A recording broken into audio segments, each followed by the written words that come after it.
This is Christine Robinson with the Argus Foundation here with your local government report for Monday, April 13th, 2020. First, I would like to note that the Argus Foundation successfully held our first Zoom candidate forum last week. Last Thursday, the candidates for County Commission District 5 explained their positions. Check out the video on our webpage, argusfoundation.org, and click on the News tab. And now, your local government report. The school board is next scheduled to meet on Tuesday, April 21st. The calendar currently reflects a work session at 8:30 a.m. and a regular meeting at 3 o'clock p.m. that same day. There are no agendas available at this time. The Sarasota County Public Hospital Board has their next meetings on Monday, April 20th, when they have their Mission and Planning Committee, their Quality Committee, a closed session of the Hospital Board, a review of their financials and board reports, and then their Hospital Board meeting.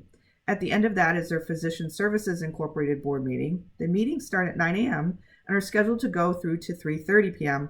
There are no agendas available at this time. The City of Venice meets Tuesday, April 14th at 9 a.m. It is a shorter agenda than their last meeting. There are only 9 items, 3 of which are on the consent agenda, and no public hearings. On the consent agenda is to accept the developer's completion and payment bond and a declaration for maintenance responsibilities. This is for the new development called ARIA at Jacaranda and Border Road and is for Phase 2. The developer will be submitting a developer's completion and payment bond for common area improvements. Additionally, the ARIA Neighborhood Association will be taking responsibility for the maintenance of the roads and drainage for the new community.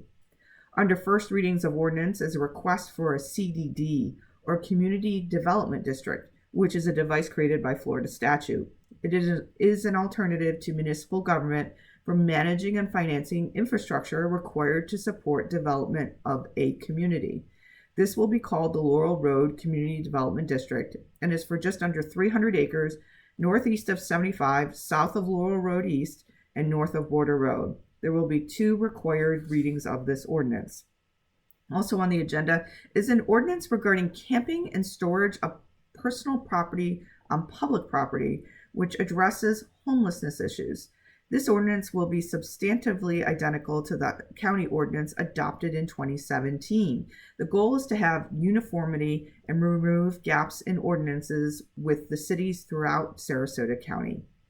Under resolutions is an authorization for the City of Venice to execute an agreement to a public transportation grant agreement with FDOT for $851,000 and change to construct drainage improvements at Venice Municipal Airport.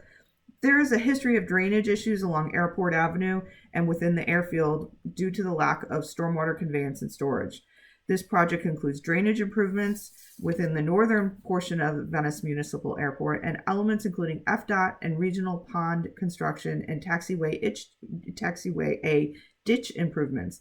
This project is for the construction phase only. The estimated cost for this project is a little over $1 million, with the Florida Department of Transportation participating at 80%. The airport fund will be responsible for the remaining 20%.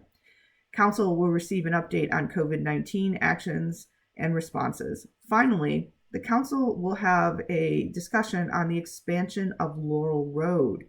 The first question that council will have to resolve is whether the city should initiate the process of obtaining a contract for 10% engineering, which would include a project design and estimated overall project costs.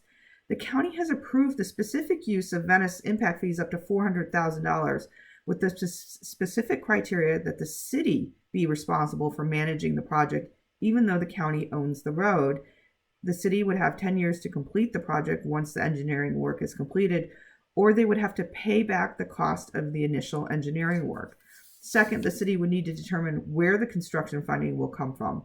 Council could then decide whether to proceed with a plan and timetable for the Laurel Road expansion. That should be an interesting discussion.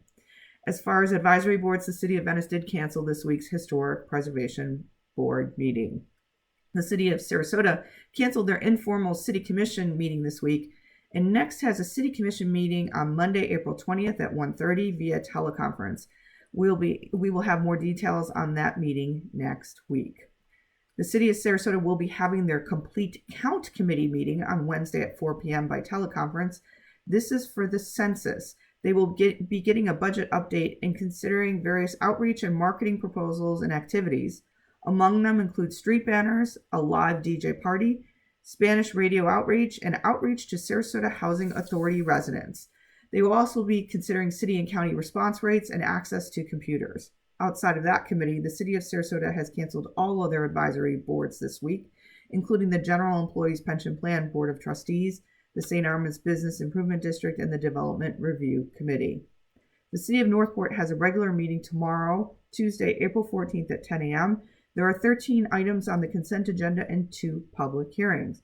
On the consent agenda also is an item to approve $20,000 for a homeless outreach team case manager to be paid to Suncoast Partnership by the City of Northport to augment funding pending a legally sufficient agreement. On February 6, 2020, Chris Johnson from the Suncoast Partnership gave a presentation on how he could help the city close their gap in being able to conduct the most effective level of service by the homeless outreach team. The City Commission supported the solution from the Suncoast Partnership, utilizing Gulf Coast Community Foundation grant and having the city pay $20,000 to augment funding for the homeless outreach team case manager. This will fund half the salary for the case manager. The position will be an employee of Suncoast Partnership and assigned to the Northport Police Department beginning June 1st, 2020. Continuing with the consent agenda is an approval of the Economic Development Interlocal Agreement. You may have heard me talk about this a few weeks ago with the City of Venice. This interlocal agreement allows for contracting with the Economic Development Corporation of Sarasota County, otherwise known as the EDC, and contains expectations and responsibilities and measures of performance. This contract requires some performance measures such as marketing with detailed prospect activity and analytics for each city, implementation of initiatives focusing on the advantages of each city, and providing intelligence and support to municipalities in the areas of public policy and business and economic research. In exchange, each municipality will appropriate money to the EDC, which will include $1 per person funding by population of each municipality. The terms of this agreement will begin September 30th of this year with automatic yearly renewal. At present, the agreement is tentatively scheduled to be presented to the Sarasota County Commission on April 22nd for final approval. Finally, among the items on the consent agenda are the ratification of 3 emergency orders due to COVID-19. The city manager requests that these orders be granted as they extend beyond his normal scope of authority. The first is an order suspending in-person attendance and in-person public comment at public meetings. This suspends in-person attendance during all public meetings, but orders the manager to provide for reasonable alternatives. The second order is related to temporary business signs within the commercial general, light industrial, warehousing, and neighborhood commercial districts. This waives the requirement for a permit or fee with certain requirements for certain types of signs, such as temporary outdoor signs and window and wall signs for businesses. This temporary signage will aid the public in the availability of certain goods and services, benefiting the local economy and the public who need to find them. The third order is an order related to conduct of public meetings by communications media technology pursuant to the governor's executive order. This allows the city to establish a quorum and conduct public meetings and lays out procedures, requirements, and ways for public comment. The first public hearing for the City of Northport is on an ordinance amending the code relating to the calculation of impact fees. At a November meeting of last year, the City Commission voted to bring back an ordinance to address the process for calculating impact fees for applicants who obtained a building permit prior to June 11, 2019, the date on which an ordinance increased impact fees.